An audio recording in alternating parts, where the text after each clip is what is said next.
But I was very happy because I got the endorsement of the vice president's family. And I got the endorsement of the vice president's brother.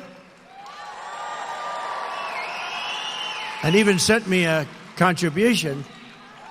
And I was very happy because Barack Hussein Obama, his brother, as you know, endorsed me.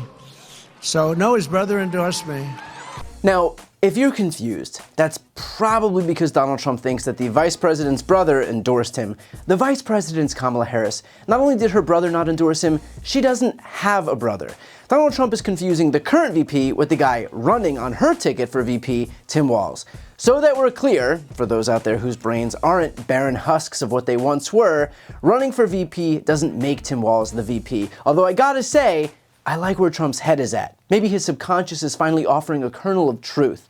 Although I guess we shouldn't be surprised that Trump doesn't know who the vice president is, considering he also seems to have trouble remembering who he's running against. When I imitate Joe Biden not being able to find his way off the stage, which happens all the time.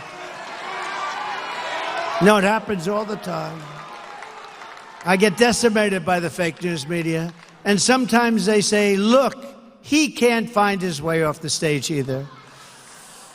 You have these stages, they have like 4 or 5 stairs, usually 1, 2, 3, 4, 5, 6, 7. Well, you could be 9 years old, begging for a puppy on Christmas, and still not want it as badly as Donald Trump wants to run against Joe Biden.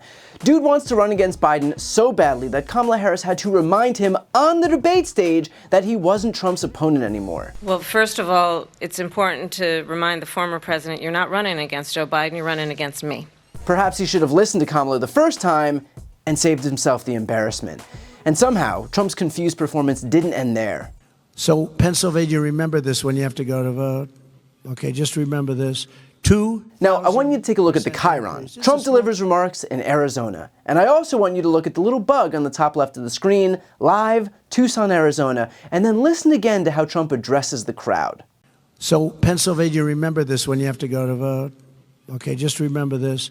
2,000% increase. Someone, please, tell this guy what state he's in. I mean, honestly, what do you think that Donald Trump himself would say if Joe Biden called Arizona Pennsylvania? He'd say that it's disqualifying. He'd say that Biden was too old. He'd say that he's deep in the throes of cognitive decline. And Sean Hannity and Judge Jeanine and Laura Ingraham would also back up those claims. And yet now, because Trump did it, all of those people will be silent. But the truth is that there is only one candidate in this race whose mental faculties are in such a state of disrepair. I hate to beat a dead horse here, but this is not someone whose mind is operating at its full functionality.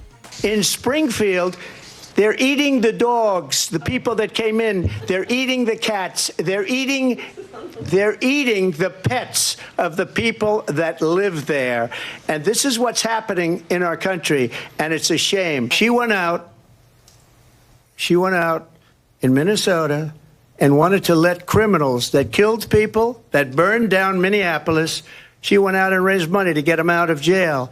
She did things that nobody would ever think of. Now she wants to do transgender operations on illegal aliens that are in prison. This is a radical left liberal that would do this. She doesn't have a plan. She copied Biden's plan, and it's like 4 sentences, like run, spot, run. 4 sentences that are just, oh, we'll try and lower taxes. She doesn't have a plan. Take a look at her plan. She doesn't have a plan. And what we will do is we're looking at different plans. If we can come up with a plan that's going to cost our people, our population, less money and be better health care than Obamacare, then I would absolutely do it. But until then, I'd run it as good as it can be run. So just a yes or no, you still do not have a plan? I have concepts of a plan. I'm not president right now. And yet, after that debate debacle, one might think that Donald Trump would abandon what had so embarrassed him on that stage. And yet, well, this was Trump in Arizona, or Pennsylvania, depending on who's asking. And illegal Haitians, and he came in, illegal Haitian migrants, taking over a beautiful place. It was so beautiful. Springfield, Ohio. I was there. I campaigned there a while ago. Springfield, it was so beautiful. Now it's just What a place. Can you imagine you have this small little community, all of a sudden you have 20,000 illegals in your community. Nobody knows where they come from. He's right back on the illegal Haitian beat. Just days after humiliating himself for claiming that Haitians were eating people's pets, Trump now seems to have made it a part of his stump speech. He is so bought in on the idea that you can never admit fault, that even when he makes a fool of himself in front of the entire nation, like he did on that debate stage, he has to commit to the bit and pretend that it was all intentional. He meant to talk about migrants. He wants to talk about migrants more. This was all going according to plan, and he's not embarrassed at all. This is what Donald Trump's narcissism looks like on full display. In fact, that's not the only absurd new part of his stump speech. You might recognize this segment. It's the biggest, because can you imagine your child goes to school and they don't even call you and they change the sex of your child? Think of it. He's back to claiming that your kids are getting sex changes in school. And here's the thing. Clearly this is all nonsense. There is not a single student in the entire United States of America that has gotten or will get a sex change at school. It is straight bullshit. It is the nonsensical ramblings of a brain-addled demagogue spewing verbal diarrhea intended solely to scare people too clueless to know any better.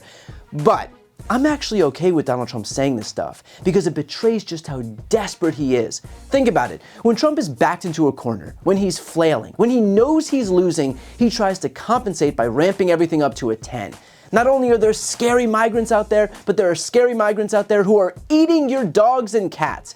Not only are there trans people existing, but they're turning your kids trans in the classroom. These desperate Hail Marys don't come from a place of strength, they come from a place of severe weakness. This is not the stump speech of someone who is winning. And by the way, the polls bear that out. There are now 4 post-debate polls out there, and they don't paint a good picture for Trump. Ipsos has Harris up 5 points, 47-42. Morning Consult has Harris up 5 points, 50-45. YouGov has Harris up 4 points, 49-45. And Ledger has Harris up 3 points, 50-47. And look, none of this is to make us think that we've got this in the bag, because we don't. But we have the momentum on our side, and we need to do everything we can to keep it. We've got just over 50 days to continue widening the gap in these polls, because if you've watched my videos, especially my Legal Breakdown and Democracy Watch series, you know that Republicans will stop at nothing to subvert the election results this coming November. They've already started setting the stage. That means if we've got a 5-point lead, we make it 6. If we've got a 6-point lead, we make it 7. A 7-point lead, we make it 8. We can rest when we win, because Trump has already broadcast that he is too dangerous to be president. He doesn't have the mental acuity, the temperament, the discipline, or the competence. He shouldn't be in the Oval Office. He should be eating soft foods and watching golf on TV somewhere. Lucky for us, we have the power to ensure that that's exactly where he ends up after November.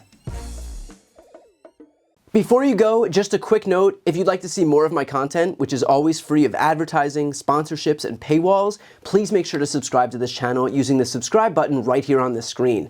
And if you'd like to support my work even further, you can grab a copy of my instant #1 New York Times selling book, Shameless, available for sale right now. That link is also on the screen. Thanks so much for watching.